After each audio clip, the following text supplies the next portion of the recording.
Diaries of a Madman. Written by What Must I Do? Chapter 4, Nightmare Night, Part 3. You broke my machine, the guy said, just completely shocked. My apologies, citizen. Just, send the bill to Candlelight Castle, I said, wrapping my arm around Luna's neck and leading her away before the guy could get over his surprise and get angry. Send the bill? She asked, somehow too confused to pull away. That machine isn't free and repairing it will take money. You accidentally broke it, so you should pay to fix it.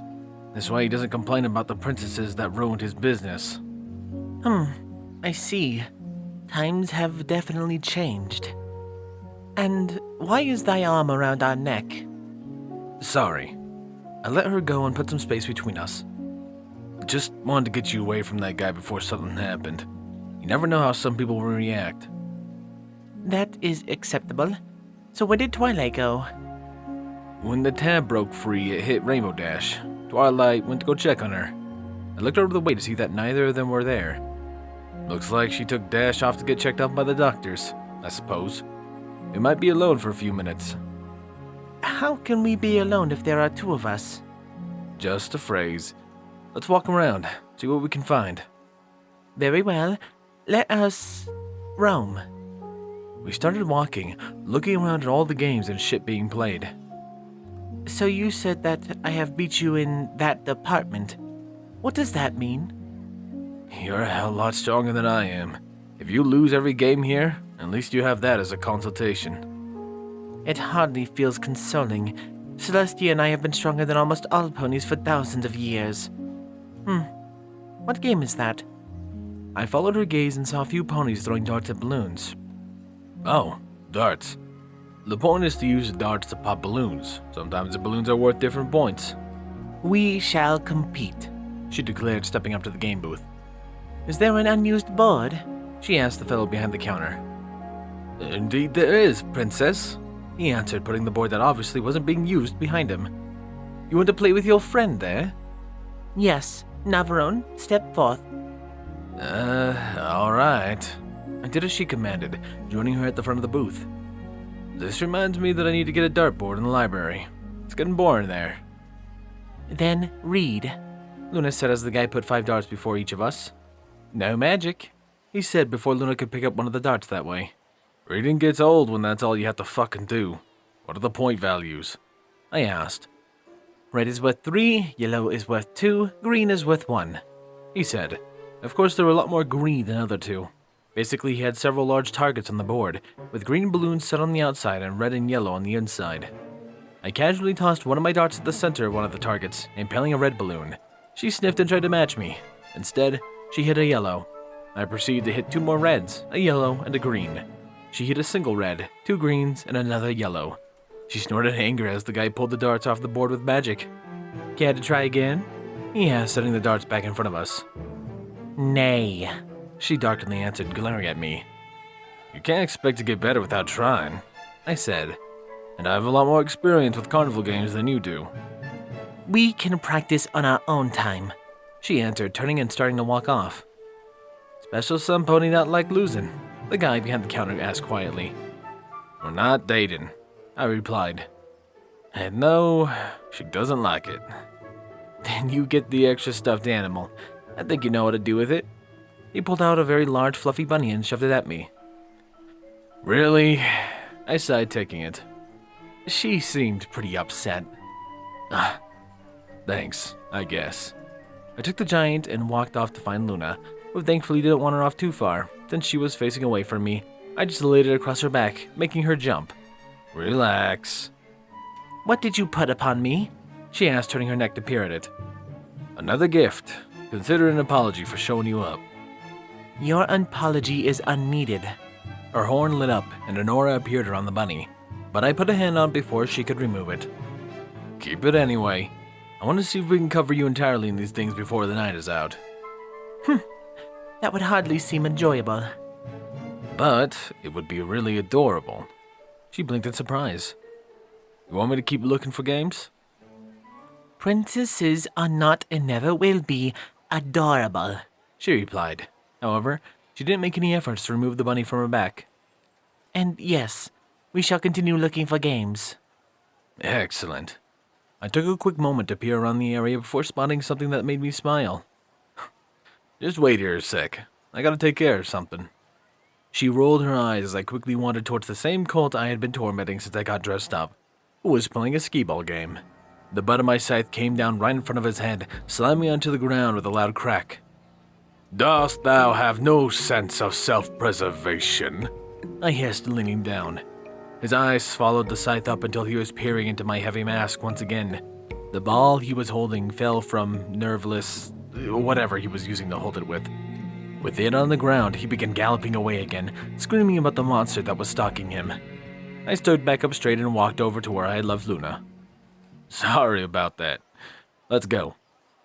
You are going to traumatize that colt, Navarone. Yeah, probably. I'll be extra nice for a day later to make up for lost karma. Karma? She asked as we begin to walk, looking for more games. The human concept. Good deeds net you good karma. Bad deeds net you negative karma. The theory is that the more bad karma you have, the worse things that happen to you.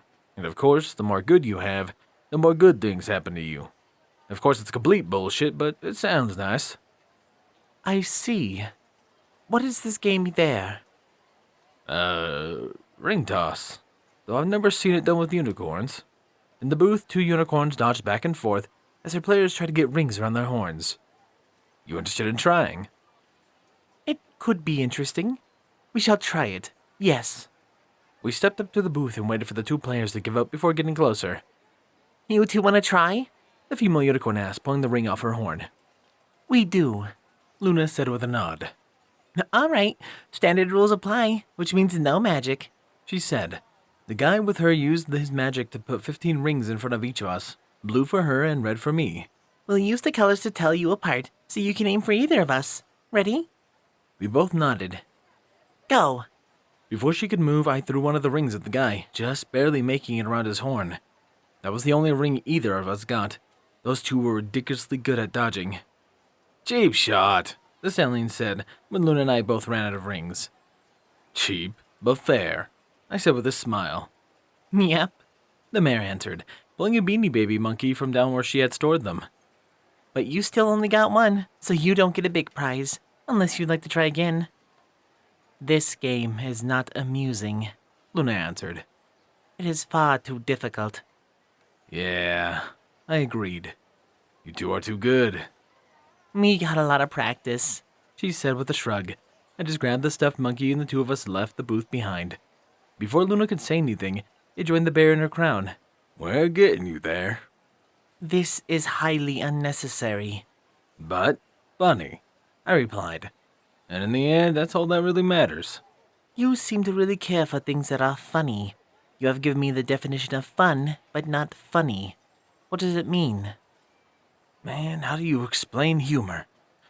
Alright, you know how having fun yourself is enjoyable? Yes, after this night.